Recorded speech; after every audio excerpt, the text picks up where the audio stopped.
Welcome to this Tutor to You A-Level Sociology Paper 3 walkthrough for AQA A-Level Sociology.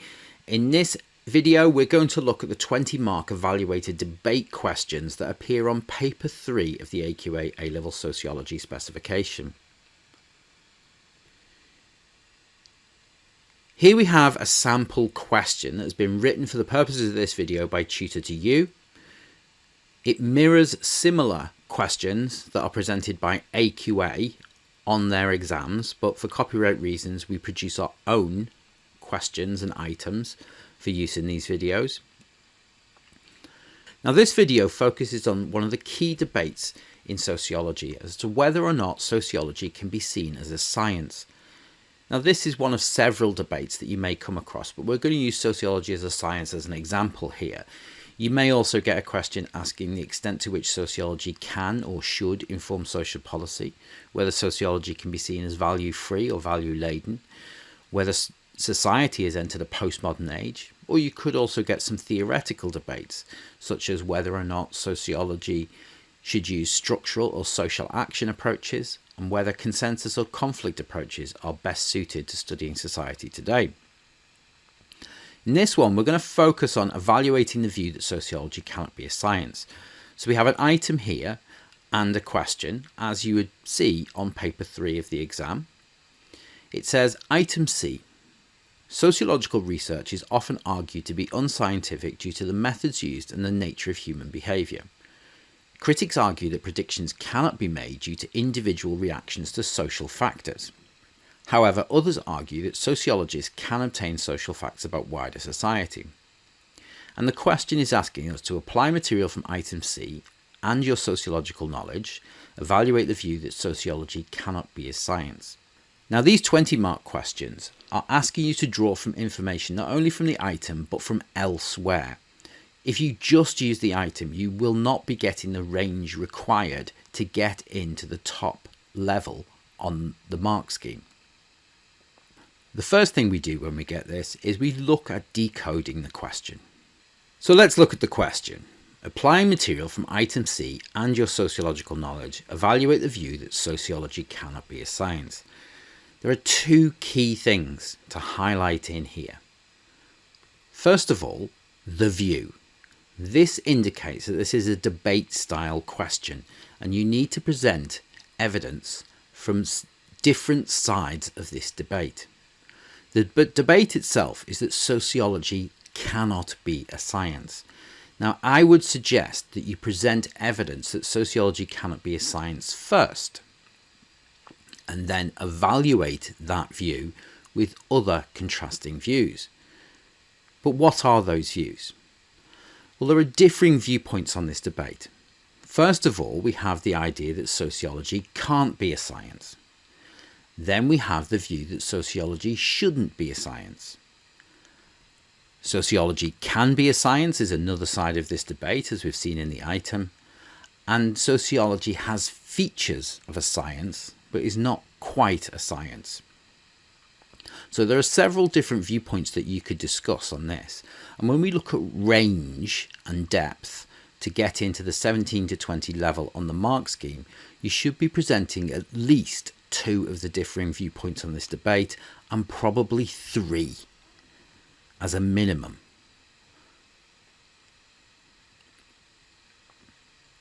But let's look at what these different sides of the debate mean. So sociology can't be a science, shouldn't be a science, can be a science, and has features of a science. There are different views and different evidence that we can use to prove each of these different sides of the debate. So looking at sociology can't be a science, we can say that humans don't act in predictable ways, such as the elements do in the natural sciences. That sociology shouldn't be a science is that social facts are subject to the interpretations of individuals. So we've seen social facts referred to in the item, but this is the idea that they are actually interpretations of individuals and they are not facts.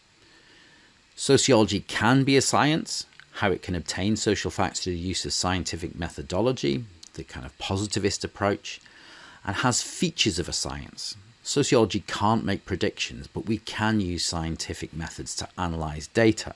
And this is a really useful concluding paragraph that is what we see as being a compromise or third way position that creates a very good evaluative conclusion to this essay. After we've decoded the question, and we've got a number of different viewpoints here, let's look at mining the item to see what is in the item that we could potentially use.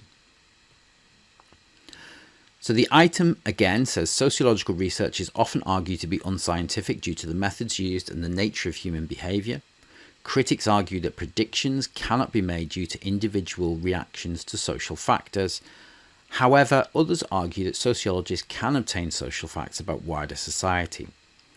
Now, in these debate-style questions, often the item will present you with at least two differing views. One view in the first paragraph and another view in the second paragraph. So let's highlight some of the hints or hooks that we might see in this item. So due to the methods used, that would be a hook, and we might link this in to some of the interpretivist methods that are used, because we know they use qualitative data and they look to understand the meanings and motivations behind individuals' behaviours. The nature of human behaviour. Well, we could argue that the nature of human behaviour is very difficult to falsify, and that is a big feature of science, the ability to falsify knowledge and come up with new ideas. Critics argue that predictions cannot be made due to individual reactions to social factors.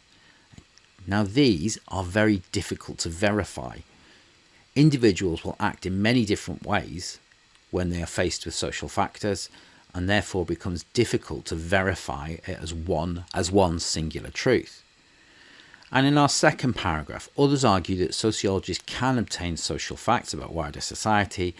This should hint at us the positivist methods, the work of Durkheim, and the development of social facts as being objective measures of human behaviour.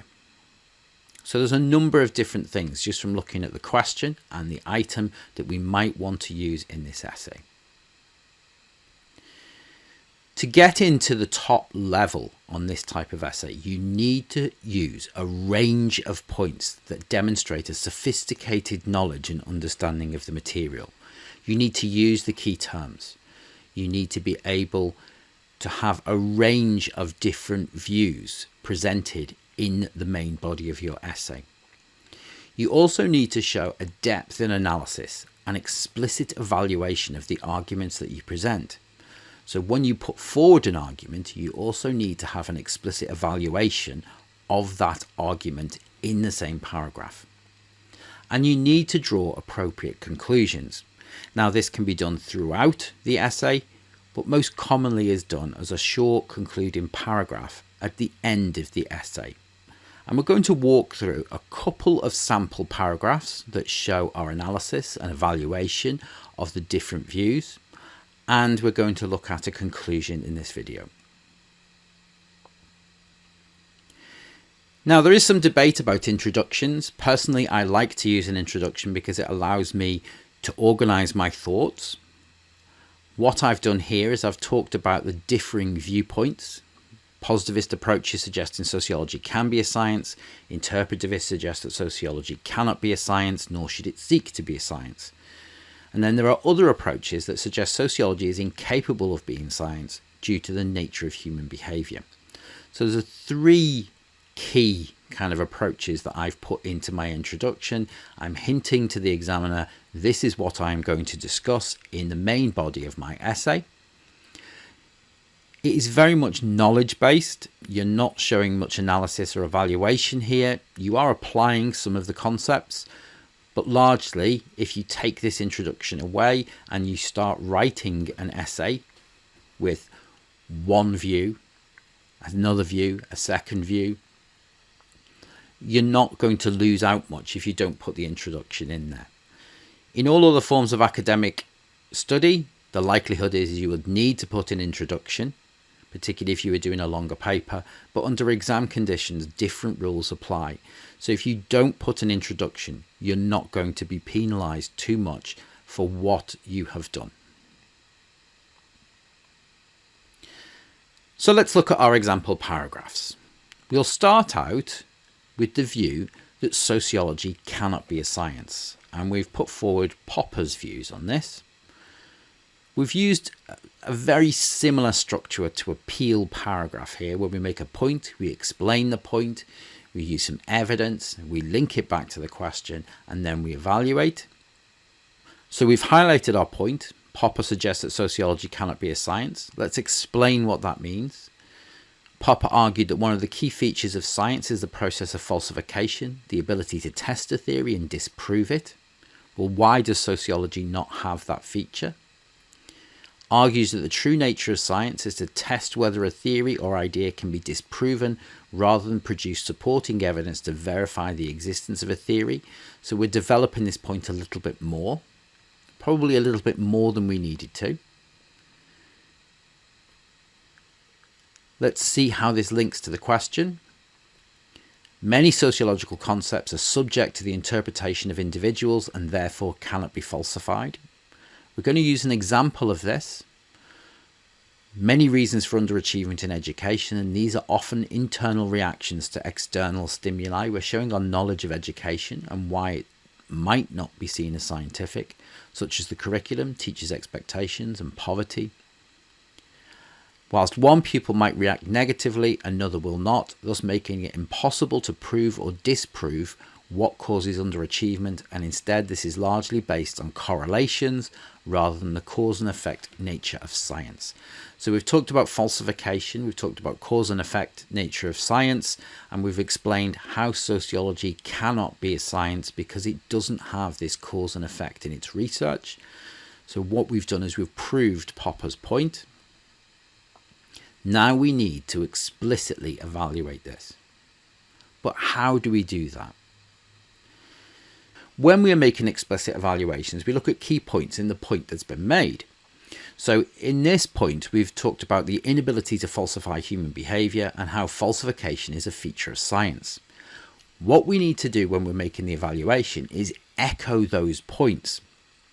In red, I have got some of the features from the main body being echoed in my evaluation. I've also put however to indicate a change in direction. So my evaluation here is, however, Kuhn argues that the natural sciences do not always work on these principles. Often new knowledge that disproves an existing paradigm is rejected until such time as a body of evidence is built up that outweighs existing evidence, thus proving that science does not always abide by the principle of falsification. So I am directly criticising the point that Popper has made by using Kuhn's research, by saying that falsification doesn't always apply to sciences. So how can we say that sociology is not a science when science doesn't follow the principle of falsification at certain times? You can see what I've done is I've echoed the language, these principles, and then talked about the principle of falsification. So I'm echoing it to show the link that I'm making to earlier parts of the paragraph. And this is what we see as being explicit evaluations. Had I have just written about Kuhn and paradigm shifts and not linked it to the main body, this might be seen as juxtaposed evaluation. Just another point placed alongside an original point without making the link between the two. Let's look at a second example paragraph. An alternative view is that sociology can use scientific methods as suggested by positivists. So I'm approaching this from another side of the debate, which is going to give me a range of responses. I'm using some evidence here. Durkheim argued for the existence of social facts. Now, I could have done a little bit better here and mentioned item C, but I've put in inverted commas social facts. It's drawn from the item. That were directly observable behaviours that could be recorded and measured. I'm going to add in some evidence. Again, Durkheim used official statistics to demonstrate how researchers could objectively measure the impacts of social changes on the population by looking at suicide. So I'm developing this point. He compared statistics across nations and drew conclusions from his data that showed that there were two key factors impacting on rates of suicide. And he suggested that the level of integration and regulation of individuals directly influenced their decision to commit suicide, with excessive and inadequate regulation and integration resulting in higher levels of suicide. Now I need to evaluate this. So let's think about what Durkheim has mentioned and Durkheim's research in this point. Durkheim suggested that we can measure social facts, and he used suicide as an example. So the key points that were made in the point already are that sociology can be objective and that we can measure it objectively, so we might criticize that. And the fact that Durkheim used suicide rates to measure this. Now, you may already be thinking, yes, there were critics of Durkheim's study of suicide, and we can use these as an explicit evaluation, and you would be right in doing so. I've used this. However, interpretativists such as Atkinson and Douglas both criticised Durkheim's view that social facts were objective. The decision to record a verdict of suicide was down to individual interpretations of coroners, and these verdicts were influenced by other social factors such as cultural expectations and the mental health of the victim, thus making them subjective and unscientific. Once again, in red, you can see where I have echoed the language that is used in the first part. These verdicts, Durkheim's view, I've linked it explicitly to the point that has already been made. I've indicated there's a change in direction by using however, and I've come up with an explicit evaluation. If I had used this as a separate point, Atkinson and Douglas suggest sociology cannot be a science because it is subjective. We could use this as a separate paragraph, but because we've linked it to what Durkheim has said as well, it becomes an explicit evaluation.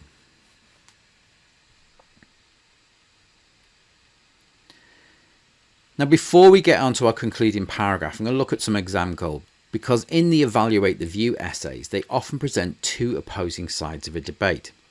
Now, in many of these debates, there is what we call a compromise position, or a third way, that offers features of both sides of the debate and is a useful way to show you understand the bigger picture in sociology.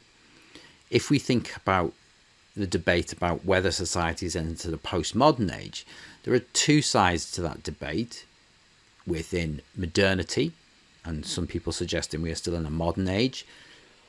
Some sociologists will suggest we've moved into post-modernity.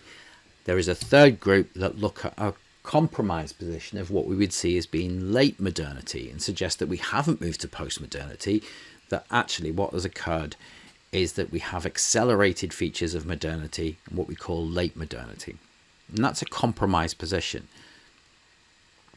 Similarly, when we talk about structural theories versus social action theories, there is a third way approach with structuration theories. The idea that both social action and structural theories are necessary. In this one, we're going to look at the realist view of whether sociology can or cannot be a science. And this is a really useful conclusion, because what it says is that there is a big picture in sociology, and that often these debates are not black or white, but are largely different shades of grey. While sociologists often take opposing positions on whether sociology can or cannot be a science, realists argue that sociology might be able to use some features of the scientific method, such as measuring quantitatively the impact of events, but is unable to make predictions with certainty that one event will lead to a specific behaviour in the way that the natural sciences do. In this sense, sociology is more like the scientific fields of meteorology and seismology that explain the cause but cannot predict future behaviours. This is a really sophisticated conclusion for an 18-year-old who is doing sociology for the first time and has maybe done 2 years of sociology, or 4 years if you've done GCSE, to conclude this debate. And it is one that is really quite impressive. What I would suggest is make the most of these third way or compromise positions in these key debates to come up with a well-balanced yet evaluative conclusion. That concludes this Tutor to You A-Level Sociology Paper 3 walkthrough, looking at the 20-mark evaluated debate questions for Paper 3 of AQA A-Level Sociology. Thanks for watching.